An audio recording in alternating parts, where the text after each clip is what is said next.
Bonjour, je suis ravie de vous retrouver pour ce nouveau journal de la Salvetat TV. A tout de suite.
Pour commencer, je vous invite à aller découvrir la radio Salvetat Pénard.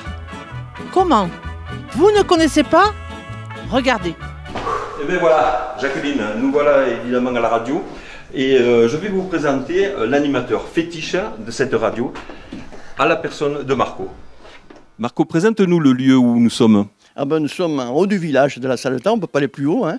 C'est la mairie de la Salvetat, l'ancienne mairie de la Salvetat, parce que maintenant il y a une nouvelle mairie.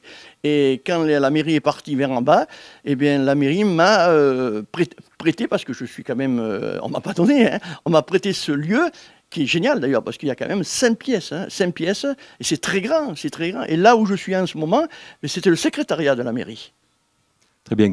Et on voit qu'il est tapissé de photos de vedettes. Oui, alors les vedettes, elles ne sont pas venues à Salvetat. Elles sont venues au festival. Il y a un festival qui s'appelait le Festival des radios leaders. C'est toutes les radios de France, etc. Et moi, je suis toujours invité parce que je travaille avec une radio de Béziers. Et j'y étais là. Et c'est pour ça que j'ai mis toutes ces photos. Ça fait un plus pour la Salvetat.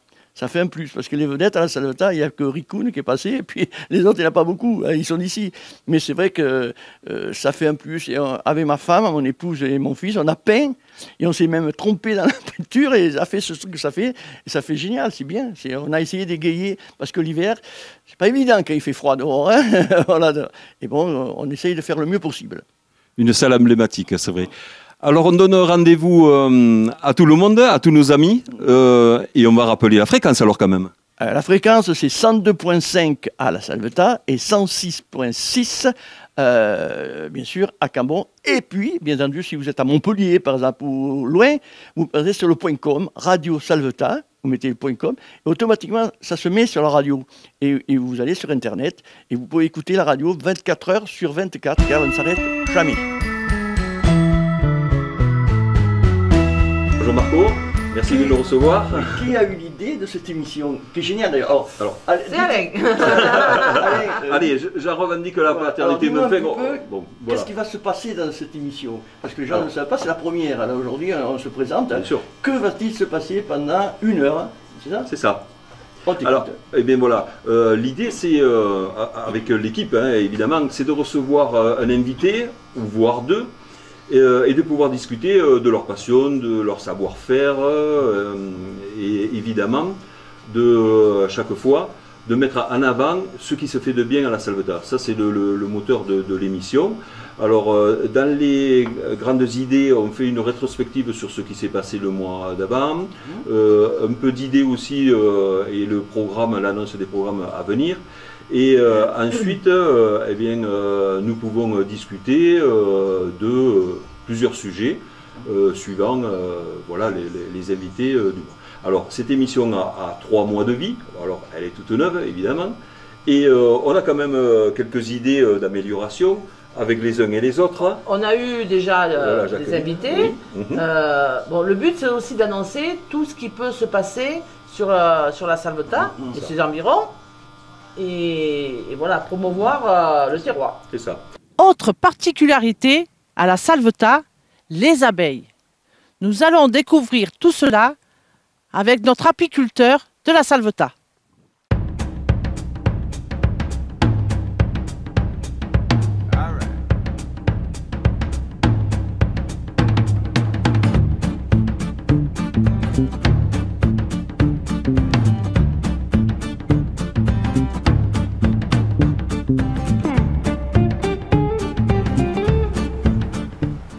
on a le dard qui est planté. Pourquoi vous faites ça? Voilà, hein? Pourquoi vous faites ça? Pourquoi vous Le faites rhumatisme, tout ce qui est rhumatisme. Le rhumatisme, et ça, les vieux, ils le faisaient autrefois, hein, c'était connu. Et le venin d'abeille reconstruit les gaines de myéline, reconstruit les nerfs. Bien, on voit, ça coule. Et donc notre... Ouais, mais ça, c'est fini, ça. Ouais. Pauvre. Voilà. Et donc, ça reconstruit les gaines de myéline. D'accord. Sur les articulations. Sur les nerfs. Sur les nerfs. Sur les nerfs. Et donc, grâce à ça, eh ben, on a des super résultats pour les scléroses en plaques, les Parkinson, toutes les maladies neurologiques. Et donc, notre chienne, elle a eu un accident. Donc, elle a eu le fémur cassé et le sciatique coupé. Et donc, le veto, il disait peut-être qu'il faudra l'amputer, ainsi de suite. Et on l'a piqué avec des abeilles. Donc, maintenant, elle le sent. Au début, elle ne sentait rien. Et oui, maintenant, donc, elle se méfie. Et le veto, il reconnaît qu'à chaque visite, eh bien, il y a les nerfs qui revient. Donc, il dit maintenant, on peut envisager une autre option. Il y a amélioration. Oui, très net. Et alors, et ça s'appelle alors? Ça fait partie? Ça, c'est l'apipuncture. C'est l'apipuncture. Voilà, alors c'est encore autre chose. C'est encore autre chose. C'est dans l'apithérapie. Mais ce qu'il faut savoir, c'est qu'il y a quand même le risque d'allergie. Donc il faut le faire avec énormément de précautions. Voilà. Et l'un des problèmes, c'est que les gens ils font n'importe quoi. Alain Mérite, quelle est ton activité? Je suis apiculteur et technicien apicole aussi, référent frelon aussi. Et entre autres, je suis maître de stage, donc tous les ans, je forme des jeunes qui deviennent apiculteurs, ça c'est bien. Et apithérapeute aussi. Très bien. Alors, est-ce qu'on peut détailler rapidement les différentes zones d'activité, on va dire? Maître de stage, je reçois les gens, je leur fais découvrir l'apiculture, comment gérer une ruche, comment faire de l'élevage de rennes, tout ça. Il y a toute cette partie. Voilà, ça c'est la partie un peu simple. Par contre, la thérapie, tu peux nous en parler un peu plus profondément? Voilà, et donc la thérapie, c'est savoir utiliser les produits de la ruche pour se soigner. Et dans les produits de la ruche, on a le miel, le pollen, le pain d'abeille, la propolis, la gelée royale, la cire, mais aussi le venin d'abeille. Mais il y a aussi des choses plus subtiles, comme le bruit de l'abeille, qui peut être utilisé pour problème d'oreille. Et une fois, j'ai eu une dame qui était spécialisée dans ce domaine et qui disait exactement, il mettait des casques pour rééduquer l'oreille. Voilà, on a le bruit naturel. Pour ça, c'est tout simple. On prend des abeilles, on les met dans un sac. Il faut fermer le sac. Ça, c'est l'apiculteur qui le fait. Et après, on met les sacs contre l'oreille. Et il y a le bzzz qui vous rééduque l'oreille. Voilà, vous voyez, sur ces cadres, on s'aperçoit que les abeilles ont déposé la propolis. Donc la propolis, c'est une résine qui est fabriquée par les arbres pour protéger leurs bourgeons. Vous voyez ici la propolis. Et les abeilles vont récolter cette propolis comme mastic. Vous voyez là, les cadres ils sont bloqués. Ils sont collés. Ils sont collés. Et pour désinfecter la ruche. Et à l'entrée de la ruche, les abeilles mettent cette propolis, d'où son nom, devant la cité, propolis. Et grâce à ça, elles font des sas pour désinfecter la ruche, pour éviter qu'il y ait des parasites qui rentrent et tout. Et donc je vais aller à l'essentiel. Pour nous, la propolis est un produit qui est anesthésiant, cicatrisant, hémostatique, qui fait remonter le taux de globules rouges, qui est antibactérien, antiviral, qui va éliminer les vieilles cellules, les corps, les verrues et les cellules cancéreuses grâce à l'acide caféique qu'il y a dedans.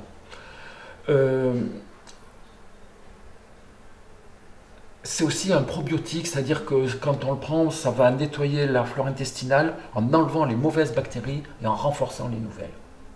Voyez. Et ça protège aussi de la radioactivité. Donc sur les bourgeons sont protégés par de la radioactivité grâce à la propolis, et nous, on retrouve un produit qui nous protège de la radioactivité. Donc l'un des premiers consommateurs au monde, c'est le Japon. Bon, ils ont eu des problèmes qu'ils connaissent bien, qu'on connaît bien, et ils se soignent grâce à la propolis. Donc ça arrive ici. Après ici, on le garde à température de la ruche pour pas chauffer le miel. Parce que le miel, c'est un isolant, un accumulateur de chaleur. Et un combustible pour les abeilles.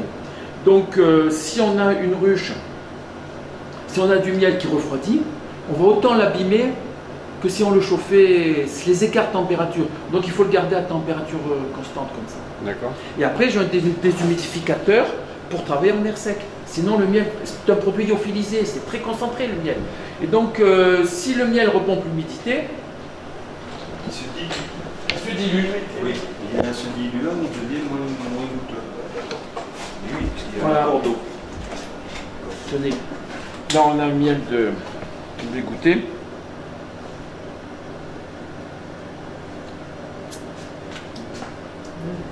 Ça c'est un miel de gruyère blanche.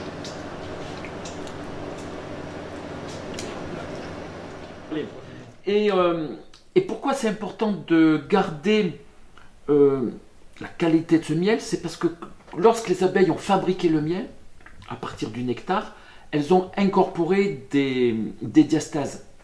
Et ce sont ces diastases qui vont agir quand on met le miel sur une plaie. Le miel sur une plaie, en présence de diastase qui est dans le miel, va nous donner de l'acide gluconique et de l'H2O2, de l'oxygéné, qui va désinfecter la ruche. L'acide gluconique est aussi un désinfectant, et l'excédent de glucose va vous nourrir les cellules directement. Donc on a des cicatrisations ou en cicatrice de 2 cm par jour. La Salvetat, le tourisme, la culture, le patrimoine. Et si je vous faisais découvrir une autre association? Bernard, tu nous présentes ton association? Alors je ne suis pas de la région, je suis avignonnais et j'ai voulu m'installer dans la région. Et j'ai constaté qu'il y avait beaucoup de gens qui avaient besoin d'informatique, de mieux maîtriser leur ordinateur, de mieux l'utiliser. Donc je me suis dit, je vais ici à la Salvetat créer une association pour, pour les aider. Tu as sûrement eu beaucoup de clients, entre guillemets, qui ont été intéressés et qui ont trouvé ton idée vraiment intéressante pour eux, quoi. J'ai tout de suite eu des personnes intéressées. J'en ai maintenant une petite dizaine d'adhérents. Ah, très bien. Et les tranches d'âge, on peut les dire? J'en ai aucune idée. C'est des personnes, je pense, à peu près de mon âge, mais voilà, j'ai pas regardé les dates de naissance, donc. Très bien. Et alors, vous vous réunissez régulièrement et où? Je propose des réunions, j'appelle pas ça des réunions, j'appelle ça des rencontres informatiques. Alors on fait ça le jeudi après-midi de 16 à 18 à la salle des jeunes au gymnase de la Salvetat. La porte reste ouverte aux nouveaux adhérents? À tout le monde. Tant que la salle peut contenir du monde, tout le monde est le bienvenu. Très bien. Et donc tu es on va dire le fondateur de cette association. Voilà, j'ai eu cette idée, j'ai voulu fonder cette association. Donc avec mon ami Nelly, j'en suis le fondateur, le président aussi, et puis surtout l'animateur, avec Nelly qui est co-animatrice. Très bien. Tu as été accueilli par la municipalité, comment l'accueil? Ah, très bien, très bien. On m'a tout de suite proposé de bénéficier d'une salle, de cette salle. Et elle est très bien. Je remercie Thibaut Estadieux, Jean-Christophe Mialet et puis aussi Jacqueline. Très bien. Particularité du patrimoine à la Salvetat, vous en connaissez beaucoup, mais nous allons découvrir une pépite, un endroit magnifique. Tout de suite avec Alain. Bonjour, je m'appelle Pierre Escande, je suis né en 1935. Je suis responsable de l'église de Bonneval pour l'entretien et la rénovation avec mon épouse depuis 1980. Eh bien voilà Pierre, nous sommes donc à l'entrée de l'église de Bonneval. Et comment on peut en parler un peu succinctement, mais avec votre cœur? Et voilà, Alain, c'est une église qui a été construite en 1948. Ensuite, dans les années de la guerre, elle a été abandonnée et le cimetière oublié. Donc cette église, elle a été restaurée dans les années 80 avec mon épouse et moi-même, qui avons eu l'aide de la municipalité de la Salvetat avec Maurice de Crozal, maire de la Salvetat. Bon, très bien. Donc on comprend bien que la municipalité vous a aidé, mais quand même les plus gros acteurs, c'est votre épouse et vous-même. J'ai donné du temps, un peu d'argent aussi à mon épouse, mais enfin, c'est quelque chose qui ne compte pas en moi puisque je suis un bénévole. Bien d'accord, mais alors pourquoi l'église de Bonneval? Pourquoi celle-là en particulier? Alors, cette église, j'ai tenu parce que mon arrière-arrière-grand-père a été le président de fabrique, ce qu'on appelle maintenant le conseil paroissial. Et pour lui, pour le respect et pour sa mémoire, j'ai tenu à le remettre en état parce que lui, il a été resté quand même 30 ans président de fabrique. Pierre, dans l'histoire de l'église, il y a un moment assez terrible qui s'est passé et qui vous a marqué particulièrement. J'ai été surtout marqué par le pillage de cette église pour la bonne raison que la chaire, les chandeliers, les chandeliers, les vitraux, les dalles ont été ramassés, pillés. Donc il fallait tout remettre en ordre et retrouver cette église avec laquelle je suis aidé maintenant par Bernard Coquille et son épouse Jacqueline. Et certains aussi bénévoles qui vous donnent un coup de main, quelques affaires pour embellir l'église. J'ai été appuyé un peu par la municipalité de la Savetat pour l'environnement, mais ensuite pour l'intérieur, j'ai travaillé tout seul jusqu'à ces dernières années, avant que Bernard Coquille et son épouse viennent m'aider.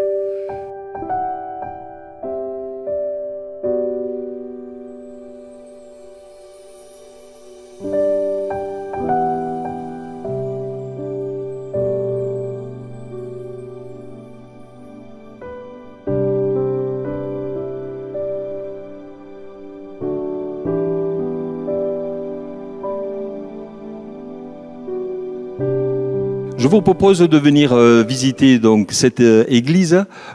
Pierre, vous l'ouvrez au public. De quelle date à quelle date et environ les horaires d'ouverture? Bien, c'est assez regrettable qu'on ne puisse pas l'ouvrir toute l'année parce qu'ici, il y a beaucoup de passages. Il y a beaucoup de touristes qui passent aussi. Et elle est visitable que du 14 juillet au 1er septembre, le temps que je me trouve ici à Bonneval. C'est ensuite un passage de beaucoup de l'Europe du Nord. Et je suis content de mon livre d'or qui est signé, où il se passe des belles choses.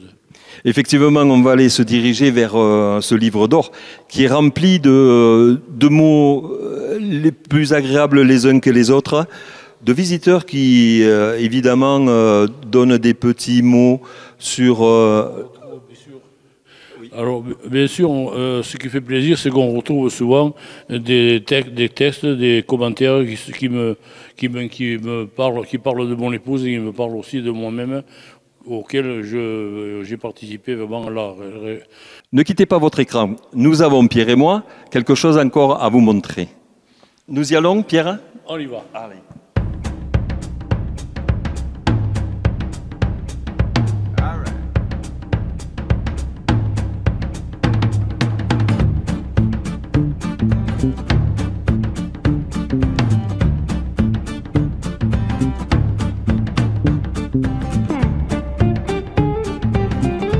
Et bien maintenant, on va vous amener dans le cimetière.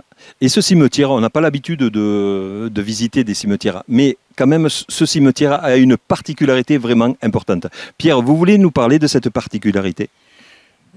Oui, bon, cette particularité, elle est qu'il y a le carré des personnes qu'on a enterrées sans sacrement. Dans ces personnes, il y a un pendu, un divorcé, un bébé qui n'avait pas été baptisé, et ensuite un homme qu'on avait trouvé sur la route, qu'on ne savait pas s'il avait été baptisé.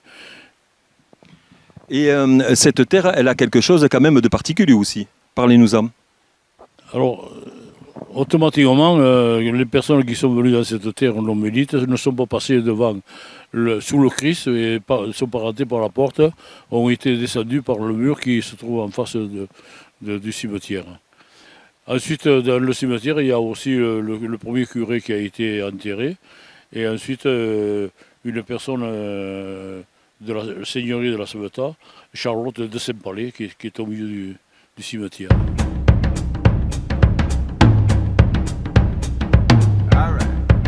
Eh bien, merci Pierre de nous avoir accueillis dans cet endroit magnifique. Encore une fois, on a passé un moment extraordinaire. Vous vouliez rajouter un petit mot peut-être? Eh bien voilà, tout l'honneur est pour moi d'avoir à mes côtés et en face de moi une caméra. Et je vous remercie beaucoup, la télé de la Salvetat, d'avoir pensé à ce site magique de Bonneval, avec son église et son cimetière. Très bien, et on associe toute l'équipe de la Salvetat TV. Quant à nous, on se retrouve donc bientôt pour d'autres aventures. Et n'oubliez pas, restez curieux sur la Salvetat TV. Ciao, ciao, ciao!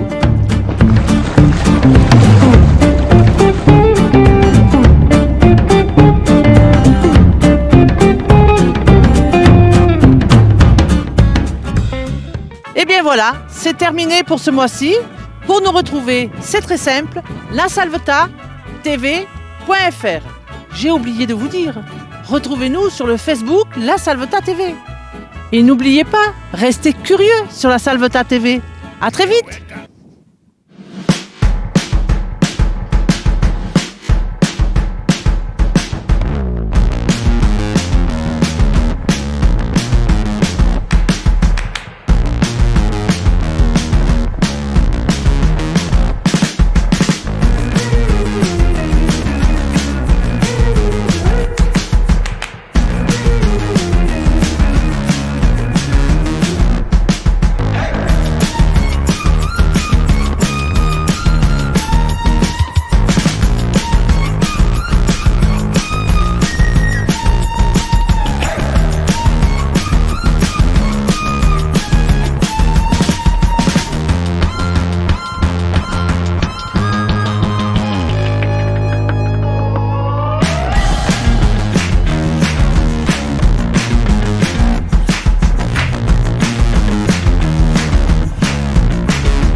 Et bien ça y est, enfin, après ces quelques marches, nous voilà enfin donc au studio de Radio Pénard. Effectivement, il n'est pas tranquille. Attends, tu vas dire. Pour commencer. C'est bon? Pour commencer, je vous invite à aller retrouver notre ami Alain, qui est en compagnie de notre radio Salvetat, monsieur Marc Puciot. Nouvelle émission radio tous les 10 du mois. Le 10 dès qu'est 10. La télévision en direct sur la radio. Et n'oubliez pas, restez toujours curieux sur la Salvetat Télé. Ouf, ça y est, eh bien, nous voilà enfin au studio de la Salvetat TV. Pardon, non, c'est pas ça, c'est la Salvetat Radio. Pour commencer, je vous invite à découvrir notre radio Salvetat Pénard, qui est... non.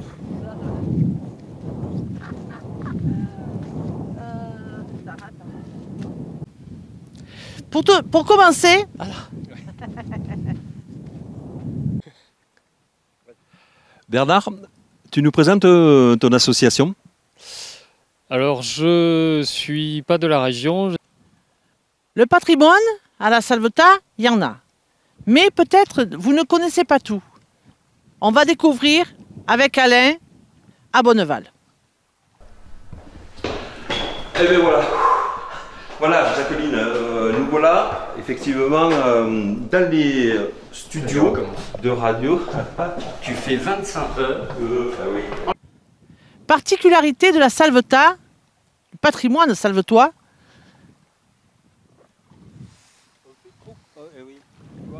On tombe toujours dans les mêmes... on essaie trop de... simple. Allez, c'est pas simple. On y va. Particularité de la Salvetat, son patrimoine. Mais vous ne connaissez peut-être pas tout. Nous allons découvrir avec Alain. Allez. Particularité du tourisme, le patrimoine. Allez, on reprend. Pour nous retrouver, c'est simple. C'est plus simple que de l'annoncer. Et regarde là. Oui, non, alors, pour nous retrouver, c'est simple. C'est très simple. 3W. Pour nous retrouver, c'est très simple.